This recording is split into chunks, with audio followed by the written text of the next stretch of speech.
What's going on, guys? My name is Christopher and welcome to It's Complicated, the show where I talk about and showcase wristwatches. So if you love watches like I do, you're going to want to hit that subscribe button, then click on the bell and you'll be all set. Today we're discussing John McManus and looking at one of his watches. Here we go.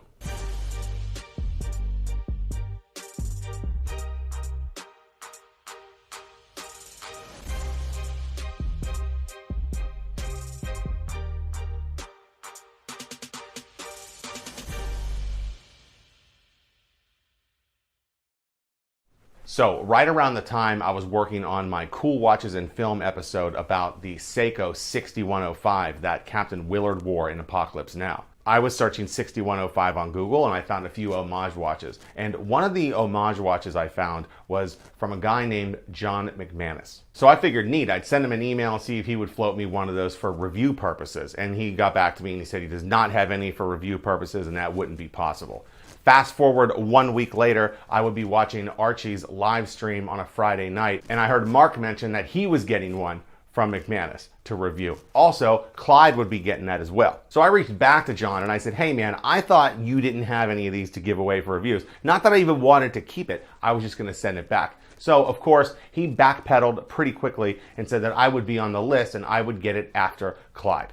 So I found myself sitting there searching online, trying to figure out if this John McManus guy has even made a watch before. What kind of a micro brand is it? You know what I mean? So the very first result when you Google search John McManus watch is this: a Kickstarter campaign for a redialed, re-case backed, re-braceleted, etc. Vostok.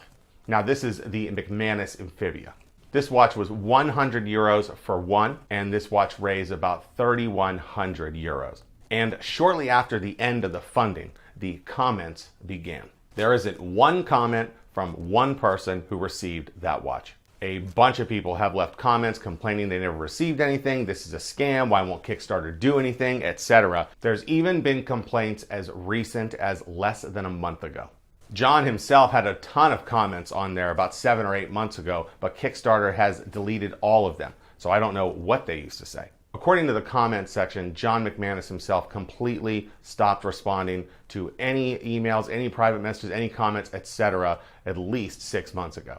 I reached out to John about this and he told me that he had a partner at the time and the partner ran away with the money and that he sent as many watches out that he could. I don't understand why he didn't go on there and leave a comment himself that explained what happened, if that's really what happened. He did send me links to Facebook users who had received the watch and he told me to go ahead and message them and verify it with them. But I can't do that anymore because Facebook has deactivated his Facebook account. What's interesting is just a couple of days ago, instead of saying that this, needs verification or whatever, it said that it was deleted due to spam. And that makes sense to me because John McManus is a master of spam. I mean, just look at my own YouTube channel in the spam section there. All 11 comments are his. And of course, they are all promoting his watches. Matter of fact, kind of regarding spam, I mean, how about this one? On the Watch You Seek forums, I found a mod there that said that he was banning John McManus for the 11th time. How ridiculous. The more I search into John McManus, the more dirt I keep finding. There's even a group of people online that had created a logo and everything calling this guy McAnus.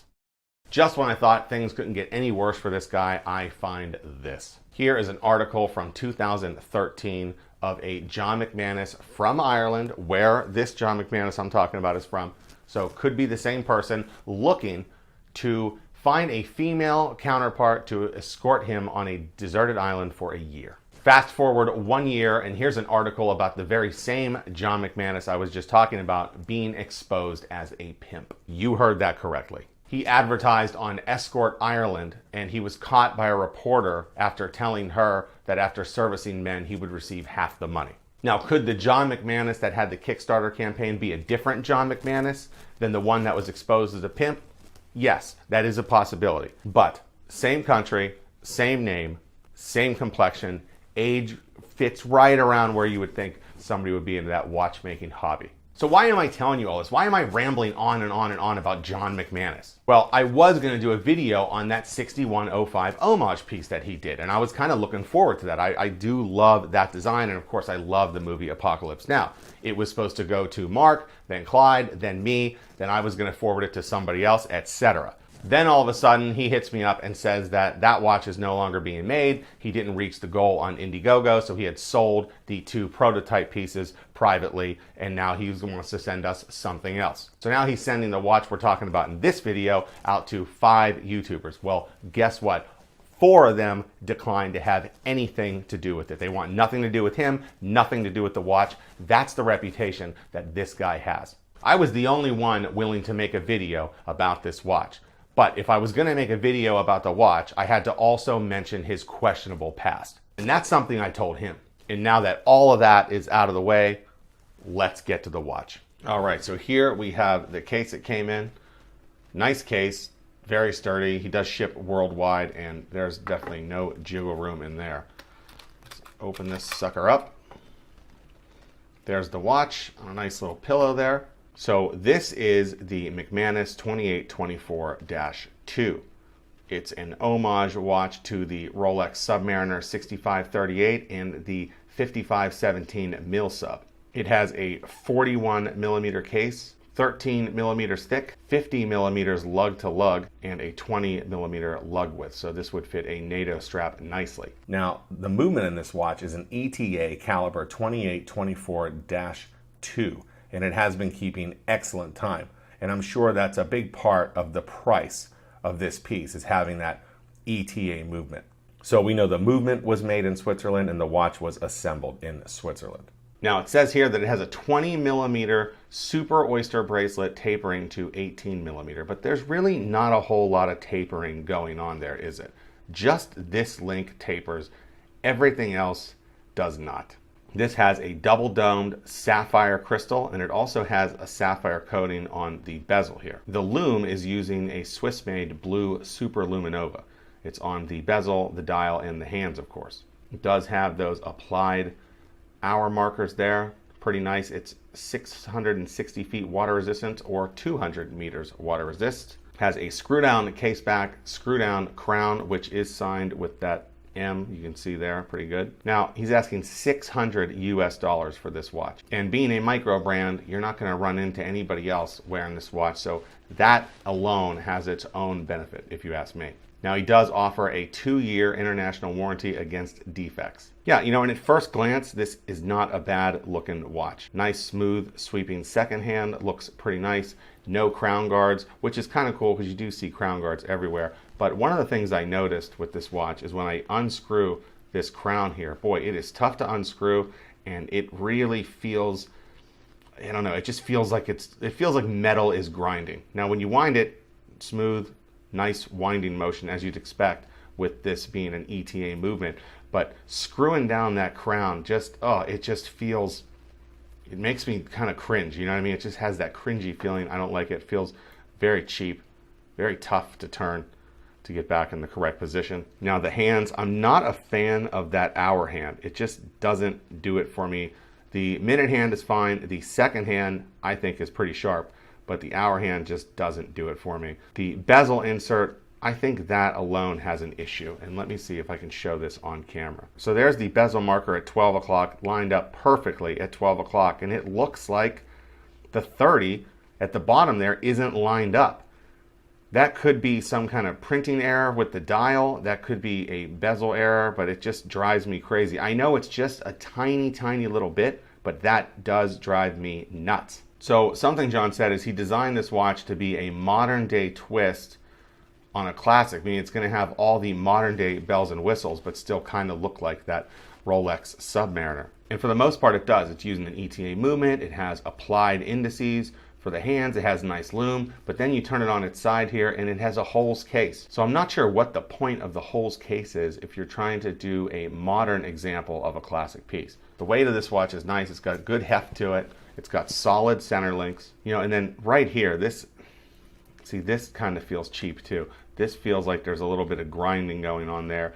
And this side, almost no give. However, at the 6 o'clock side, there's a lot of give going on there. So that doesn't really do it for me either. Between the movement here and then this part here, it doesn't like to, see, it just kind of stops. See how it stops right there? I'm pulling on it, pulling, pulling, pulling. You have to pull pretty hard to move that. That feels cheap. So he's got this nice lockdown clasp, double secured there. That's nice.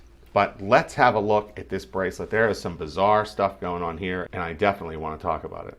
See the arrows on the links there? Okay, the arrows are found in cheap watches that usually just tell you which way you would push the push pins out. So when I saw this, I'm thinking, okay, a $600 watch with push pins, that's pretty ridiculous.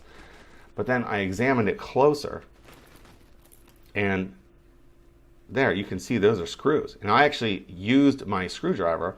They weren't in super securely, which worried me a little bit, but they do work. I mean, these screw out, and these arrows make zero sense. The arrow's pointing this way, okay? It's pointing to the screen's left. It would kind of make sense if that's the way they went in because they were threaded on this side, but no, they go in this side. So the arrows really just cheapen up this watch, and I just have a hard time saying super oyster bracelet that tapers when it doesn't really taper at all, and it has these cheap arrows that belong on something like a lower end Seiko watch. So a few good things, but unfortunately too many bad things in my opinion.